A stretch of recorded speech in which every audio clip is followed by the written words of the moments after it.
नमस्कार दोस्तों, स्वागत है आप सभी का जेवीबी क्लासेस के ऑनलाइन प्लेटफॉर्म पर। जैसा कि आप सबको पता है, अपन पढ़ रहे हैं कार्बन। क्या पढ़ रहे हैं? कार्बन। तो सबसे पहले अपन ने कार्बन का परिचय देखा, उसके बाद कार्बन के अपरूप अपन ने देखे। आज अपन बात करेंगे कि कार्बन किस प्रकार से एक दूसरे के साथ जुड़ता है, ठीक है ना। किस किस यौगिक के साथ अधिकतर जुड़ता है, मतलब किससे ज्यादा इसका लगाव होता है, किसके साथ ज्यादातर बंध बनाता है। देखो, सबसे इंपॉर्टेंट टॉपिक है अपना आज का हाइड्रोकार्बन। कौन सा? हाइड्रोकार्बन। अब ये हाइड्रोकार्बन होते क्या है? देखो, जैसे नाम से पता चल रहा है, हाइड्रोकार्बन। हाइड्रो से बनता है हाइड्रोजन और कार्बन से कार्बन। मतलब ऐसे यौगिक जो हाइड्रोजन और कार्बन से बने होते हैं क्या कहलाते हैं? हाइड्रोकार्बन। क्या कहलाते हैं? हाइड्रोकार्बन। तो हाइड्रोकार्बन यौगिक किसे कहेंगे? कि ऐसे यौगिक जिनमें केवल हाइड्रोजन और कार्बन उपस्थित होते हैं क्या कहलाएंगे? हाइड्रोकार्बन। अब जो ये हाइड्रोकार्बन यौगिक है, ये किस प्रकार से बनते हैं? किस प्रकार से बनते हैं? देखो, हाइड्रोकार्बन में एक कार्बन भी होगा तो बहुत सारे भी होंगे। तो एक कार्बन अन्य कार्बन के साथ किस प्रकार से जुड़ता है? ठीक है, अपन ये भी जानते हैं कि जो कार्बन होता है उसकी जो संयोजकता होती है वो होती है 4। मतलब एक अधिकतम कितने बंध बनाता है? 4 बंध बनाता है। अब देखो, जैसे ये कार्बन है, क्या है? कार्बन। ठीक है, ये 4 बंध बनाने की प्रवृत्ति रखता है। ठीक है, अब चारों तरफ अपन कार्बन भी जोड़ सकते हैं। तो ये कार्बन की एक अद्भुत शक्ति है, यानी कि ये अद्भुत प्रवृत्ति है कि ये कार्बन के साथ आराम से जुड़ जाता है। और एक के साथ ही नहीं, चारों बंध ये कार्बन के साथ भी बना सकता है। किसके साथ बना सकता है? कार्बन के साथ भी बना सकता है। तो कार्बन की इसी प्रवृत्ति को कहते हैं अपन श्रृंखलन का गुण। क्या कहते हैं? श्रृंखलन का गुण। मतलब जो एक कार्बन परमाणु है वो बहुत सारे कार्बन के साथ बंध बना सकता है। आप लोग कितने भी कार्बन ले आओ, उसके साथ एक श्रृंखला के रूप में भी बंध बना सकता है, तो एक जाल के रूप में भी बंध बना सकता है। ठीक है ना। कार्बन कार्बन कार्बन कार्बन ऐसे 10-15 कार्बन के साथ कार्बन बंध बना सकता है। तो इस गुण को कहते हैं अपन श्रृंखलन का गुण, यानी कि श्रृंखला का गुण। देखो, कार्बन में अन्य कार्बन के साथ आबंधन बनाने की जो प्रवृत्ति होती है उसे कहते हैं अपन श्रृंखलन का गुण। अब जैसे ये एक दूसरे के साथ क्या बनाएगा? बंध बनाएगा। ठीक है, ये बंध बनाता जाएगा ऐसे।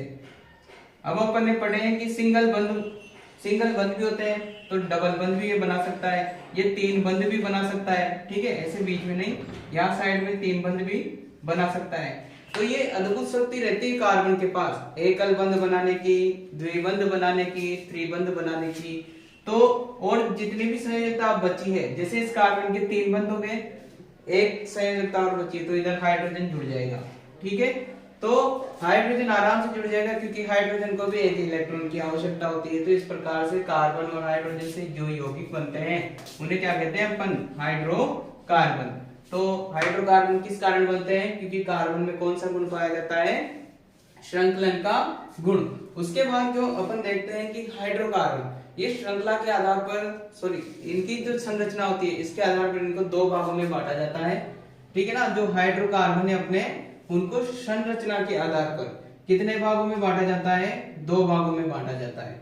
चक्रीय हाइड्रोकार्बन, अचक्रीय हाइड्रोकार्बन। अब चक्रीय हाइड्रोकार्बन क्या होते हैं? चक्रीय हाइड्रोकार्बन अपन कह सकते हैं कि ऐसे हाइड्रोकार्बन जिनकी संरचना एक बंध वक्र के रूप में होती है क्या कहलाते हैं? चक्रीय हाइड्रोकार्बन। अब बंध वक्र कैसे?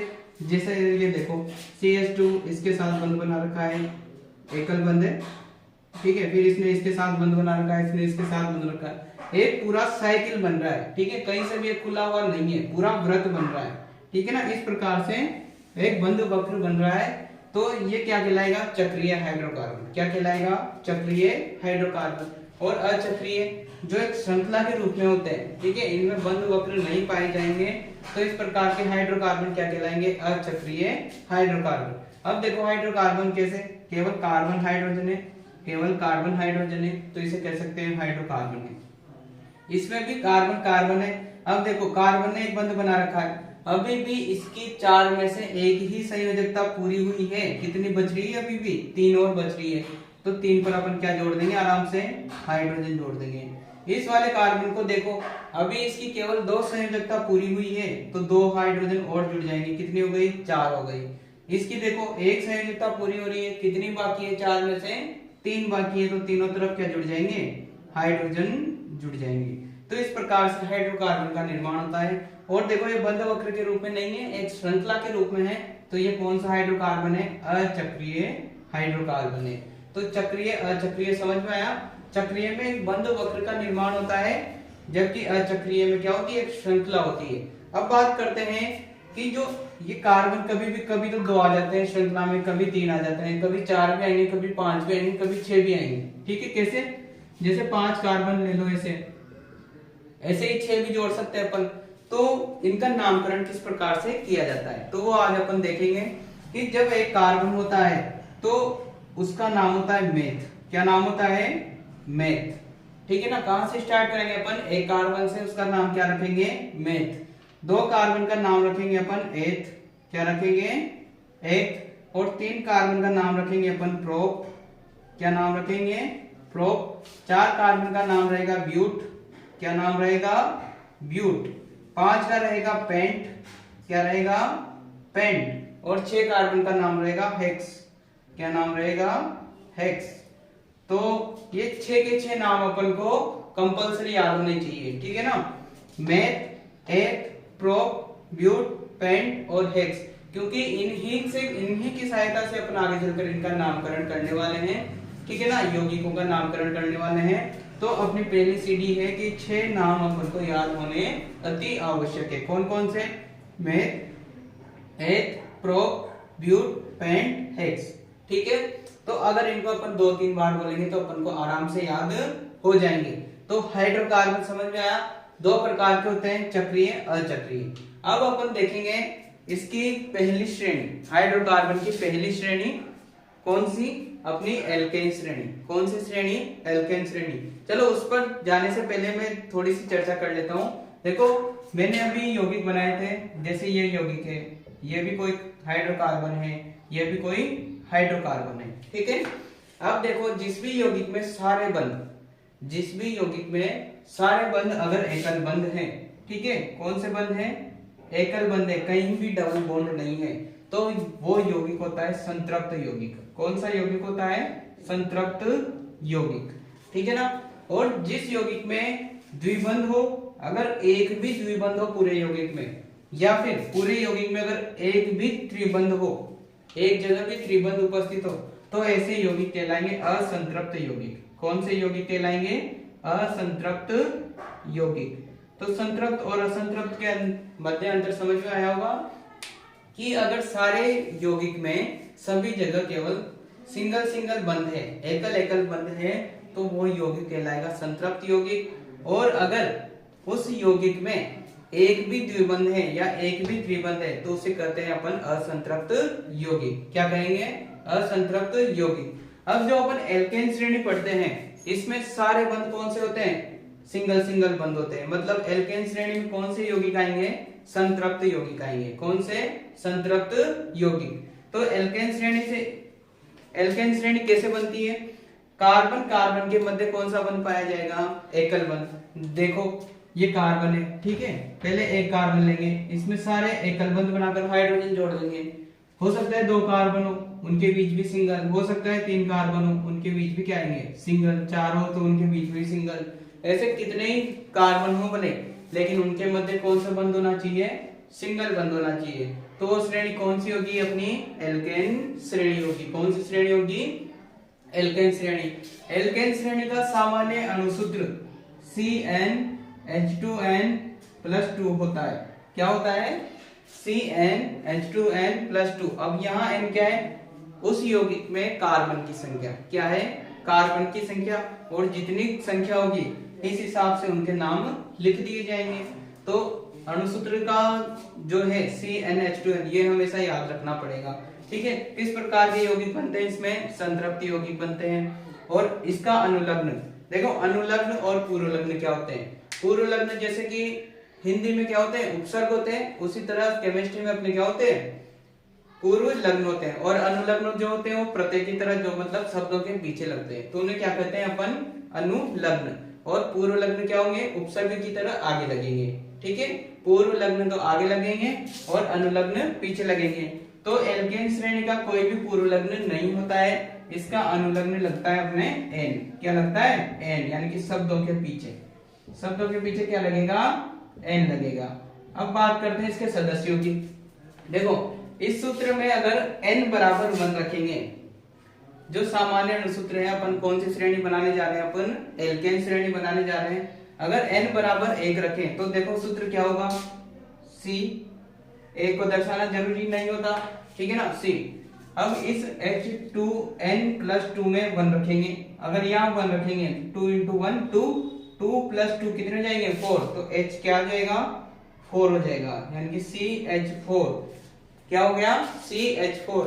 और अपन इसका क्या नाम जानते हैं? एक कार्बन जहां होता है उसका क्या नाम होता है? मेथ। क्या नाम होता है? मेथ। ये मैंने मेथ लिख दिया, ठीक है। और अपन ये भी जानते हैं कि एल्केन श्रेणी में शब्दों के पीछे क्या लगते हैं? एन लगते हैं, तो इसके पीछे एन लगा दो। क्या लगा देंगे अपन? एन। तो मेथ प्लस एन क्या बना? मेथेन। क्या बना? मेथेन। तो ये मेथेन होती है CH4, ठीक है। क्या होती है? मेथेन। अब अगले पर चलते हैं। n बराबर 2 रखो, यहां 2 रखेंगे तो क्या आ जाएगा? C2। क्या आ जाएगा? C2। अब यहाँ n की जगह 2 रखेंगे तो 2 × 2 कितने? 4, 4 + 2 कितने हो गए? 6। तो H कितने आ गए? 6। कितने आ गए? 6। अब इसका नाम देखेंगे। 2 कार्बन की जगह क्या लिखते हैं अपन? एथ। 2 कार्बन का क्या नाम होता है? एथ। ये मैंने एथ लिख दिया। और अपन ये जानते हैं कि शब्दों के पीछे क्या लगता है? इसमें एन लगता है। तो ये क्या बन जाएगी? एथेन। क्या बन जाएगा? एथेन बन जाएगा। और एथेन का सूत्र क्या होता है? C2H6। अब n बराबर 3 रखेंगे तो C3 क्या जाएगा? C3। और H 2 3 जा 6, 6 2 8, 8 हो गए तो H8 आ गए। अब इसका नामकरण करो। जहां 3 कार्बन होता है वहां नाम क्या आता है? प्रोप। क्या नाम आता है? प्रोप आता है।